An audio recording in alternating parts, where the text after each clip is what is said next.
Cranky the Crane. Thomas and Percy liked working at the docks, so when the Fat Controller told them that they would be working there for 2 weeks, they could hardly wait. But when they arrived at the docks, there was a new crane there called Cranky. Cranky was always moody, and he called Thomas and Percy useless little bugs. The 2 engines were very upset. They told Gordon and James about how rude Cranky had been. To their surprise, James and Gordon backed up Cranky. "He's so high up in the air," said James, "facing the wind, rain and sunshine, that it's no wonder he looks down and sees you as annoying little bugs." Thomas and Percy hoped Cranky would stop being so mean to them. The next day, Cranky played a trick on Thomas. He told him to move the trucks to the outer track. Thomas was surprised, but he did as he was told. When the Fat Controller arrived, Cranky said, "I asked Thomas to put those trucks on the inner track, but he has put them on the outer track, where I can't reach them, and Percy won't do as he's told either." The Fat Controller was furious. He sent the engines back to the station in disgrace. Thomas and Percy were shocked. Cranky was making it all up. A storm raged across the island of Sodor that night. At the Fat Controller's station, Thomas and Percy talked about Cranky. They were upset that the Fat Controller had believed his lies. They wondered if they'd ever be allowed to work at the docks again. "If Cranky is going to continue being nasty to us, then I don't want to work at the docks anyway," Thomas said.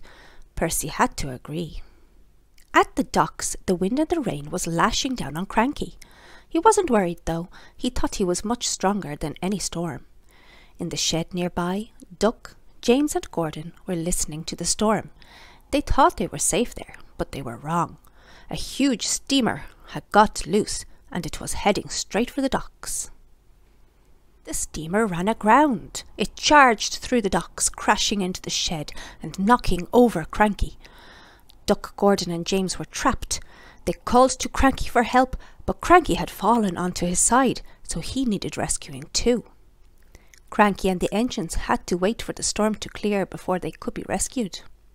The next morning, the Fat Controller went to the docks. "Thomas and Percy are coming to help you, Cranky," he said. "They'll have you up again in no time." "Oh, thank you," said Cranky. Can you tell them I'm sorry that I was so mean to them?" "So it was you that was causing all the trouble," said the Fat Controller. "It seems I owe those engines an apology." Thomas and Percy's drivers tied ropes to Cranky and attached them to the engines. Thomas and Percy quickly pulled Cranky back upright. Cranky was very glad to see the world the right way up again.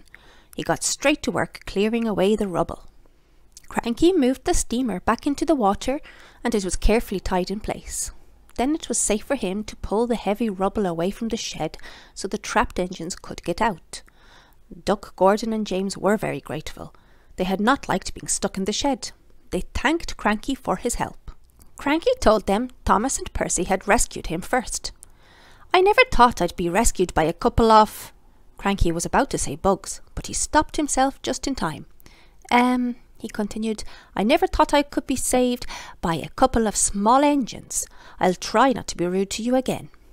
Thomas and Percy smiled. They were just about to reply when Cranky said, "Now move out of the way, you mites. I need to get to those trucks." "Pah," said Percy. "Cranky wasn't polite for long. He's back to bugging us." Percy quickly moved up the track to get out of Cranky's way, but he had forgotten that his ropes were still attached to Cranky. "Wait!" cried Thomas, but he was too late. As Percy charged forward, the ropes pulled taut, and Cranky crashed back to the ground with a thump. Pull Cranky up for the second time. Cranky felt very silly. Now Cranky works well with Thomas and Percy. He still looks down on them from his high perch in the sky, but he never calls them bugs or mites. After that stormy night, he knows they can be really useful engines. After all, they had rescued him twice, and if Cranky is ever knocked over again, he knows the little engines will quickly put him back in his place.